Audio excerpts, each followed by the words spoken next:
Selon les légendes, Zoro était déterminé, discipliné et courageux, un héros dont la quête consiste à attaquer les traîtres et à rétablir la justice dans le monde. Mais selon son histoire, Zoro n'a pas toujours été capable de s'élancer d'un lustre et d'anéantir 10 hommes d'un coup d'épée. Quand Don Diego, l'expert dans l'art de manier l'épée, l'a rencontré, Zoro était un homme brisé, rongé par l'alcool suite à ses échecs. Le maître épéiste entame sa formation en traçant un cercle dans la terre, et pendant des heures, Zoro était contraint de se battre sans sortir de ce petit cercle. Et c'est seulement une fois que la maîtrise de ce petit cercle fut acquise que naît la légende de Zoro. Le concept du cercle de Zoro est une métaphore de la manière dont nous pouvons atteindre tous nos objectifs les plus ambitieux et ce dans tous les domaines de la vie. Quand nous subissons de la pression, le sentiment de contrôle est la première chose qui nous lâche, surtout si nous avons énormément de choses à faire et qu'on essaie de tout faire en même temps. Or, le contrôle est l'un des moteurs fondamentaux de la réussite. Selon les recherches, les scientifiques affirment qu'un gain de productivité, de bonheur et de santé dépend moins du contrôle effectif que de celui qu'on pense exercer. Et ceux qui réussissent dans les différents aspects de leur vie sont dotés d'un locus interne, qui est la conviction que nos actions ont une influence directe sur les résultats. Ceux dotés d'un locus externe ont tendance à croire que tous les événements quotidiens sont dictés par des forces externes. Donc par exemple, une personne dotée d'un locus interne, si elle veut par exemple avoir une promotion au boulot, eh bien elle ne va rien faire et elle va se dire que tant pis, de toutes les manières ses collègues ne l'aiment pas, que son boss ne considère jamais ses efforts, que peu importe ce qu'elle fait, ça va rien changer, du coup elle ne fera aucun effort pour atteindre ses objectifs, que ce soit dans ses relations ou dans sa vie professionnelle. Tandis qu'une personne dotée d'un locus externe, eh bien ça va être tout à fait le contraire. Elle croit fermement que ses actions ont un réel impact et de cette manière, eh bien elle sera toujours dans l'action pour améliorer sa vie et pour atteindre ses objectifs.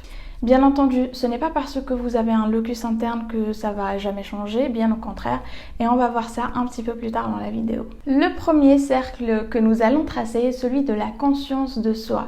Alors les scanners ont démontré que verbaliser ses sentiments et ce que l'on ressent diminue instantanément l'effet négatif des émotions sur votre cerveau. Que vous le fassiez par écrit ou en parlant à un confident, verbaliser votre stress, verbaliser ce que vous ressentez est la première étape pour une reprise de contrôle. Une fois que vous maîtrisez ce cercle de la conscience de soi, vous pouvez agrandir votre cercle et le second cercle, eh bien vous allez littéralement le tracer sur une feuille. Tracez un cercle sur une feuille et notez toutes vos sources de stress, vos défis quotidiens et vos objectifs.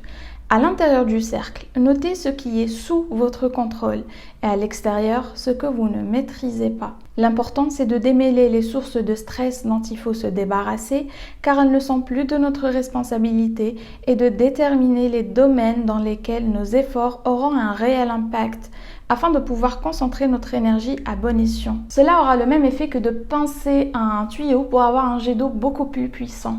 Et si c'est un objectif professionnel, même s'il vous semble immense et irréalisable aujourd'hui, décortiquez-le en petites étapes.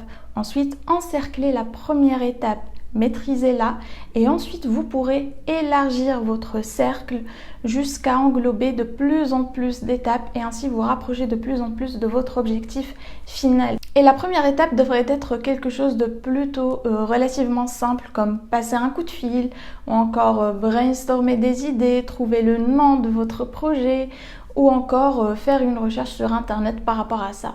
Et le fait de maîtriser un petit cercle, c'est une petite victoire qui renforcera votre locus interne et qui, dans un cercle vertueux, vous permettra de prendre confiance et de détecter les opportunités et les ressources. Personnellement, j'ai appris à entreprendre tout avec le principe du cercle de Zoro il y a très longtemps. Et par contre, je ne savais pas que c'était le cercle de Zoro. Moi, c'était plutôt la musique qui m'a appris ça. Donc, je joue du luth, de la basse électrique et du violoncelle.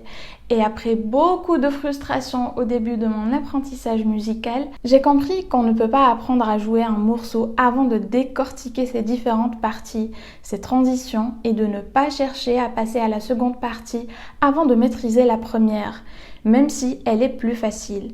Et surtout de toujours commencer par apprendre dans un tempo 1 à 2 fois plus long que l'original.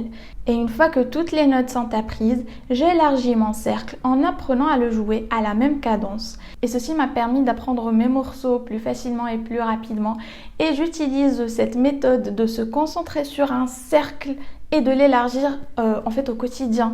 Donc que ce soit pour faire mon ménage ou encore pour traiter des choses au bureau. Mais là où je la trouve vraiment efficace, c'est par rapport au stress. Franchement, je sais qu'on est très nombreux à passer nos journées du matin au soir stressés par rapport à beaucoup de choses. Surtout si, comme moi, vous êtes une personne qui adore tout contrôler, tout savoir. Le fait de... Des fois, il y a des trucs que je contrôle mais absolument pas et qui me stressent quand même. Et le fait de prendre conscience de ça et de ne plus stresser pour des choses qu'on ne peut pas contrôler, eh bien franchement, ça change la vie. Parce que le stress, ça vous affecte énormément, que ce soit psychologiquement ou pour votre santé. C'est très nocif et il faut y faire attention. Donc voilà, dès que vous vous sentez submergé, prenez votre feuille et tracez votre cercle. Écrivez à l'intérieur tout ce qui vous stresse, ce que vous avez à faire, que vous maîtrisez, et à l'extérieur, ce qui vous stresse ou ce que vous avez à faire, ce que vous voudriez faire, mais qui n'est pas sous votre contrôle, et concentrez-vous sur ce que vous maîtrisez, sur votre petit cercle que vous pouvez élargir au fur et à mesure. Donc voilà, j'espère que ma petite vidéo vous aura plu, qu'elle vous aura aidé à voir les choses différemment et à entreprendre les choses différemment. Et si ce n'est pas déjà fait, je vous invite, comme tous les youtubeurs de la planète, à vous abonner à ma chaîne et activer la cloche. Moi personnellement, ça m'énerve d'aller sur YouTube, que ce soit sur la page d'accueil ou sur celle des abonnements, et de ne pas voir les vidéos de mes youtubeurs préférés.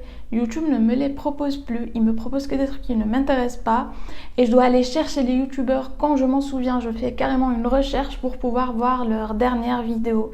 Donc si vous ne voulez pas rater mes vidéos, eh bien activez la cloche. Et si vous avez d'autres astuces pour gérer votre stress ou pour entreprendre vos objectifs, n'hésitez pas à nous les laisser dans les commentaires et moi je vous retrouve la semaine prochaine pour une nouvelle vidéo. Qu'est-ce que je vais faire de tout ça moi maintenant? Ben, je vais les garder avec les petits bouts de plastique cassés et les piles qui ne marchent plus. Je suis sûre que vous le faites aussi.